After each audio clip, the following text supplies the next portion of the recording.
Hi, Jim. This is Tim in San Francisco. What do you think about using market timing to decide whether to sell bonds or stocks during the decumulation phase of the investing life?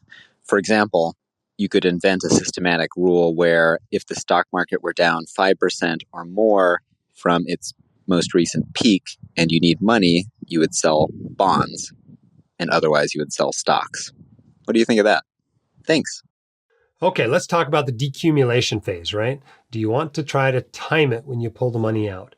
In general, I can't say I do. I'm not decumulating. But what I would do is I would treat it just the opposite as during the accumulation phase. In the accumulation phase, when I make contributions, I contribute to whatever asset class in my portfolio is lagging. If bonds have outperformed recently, I put it into stocks. If stocks have outperformed recently, I put it into bonds.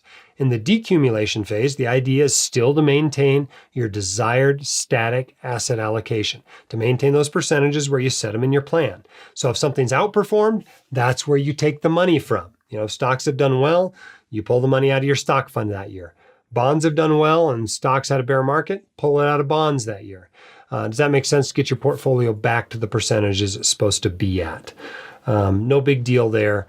Obviously, if you're in some terrible, terrible bear market and you want to try to avoid selling low, well, that makes sense, right? You'd want to be taking out of your bonds or your cash or something else that's not been whacked so hard in the recent bear market.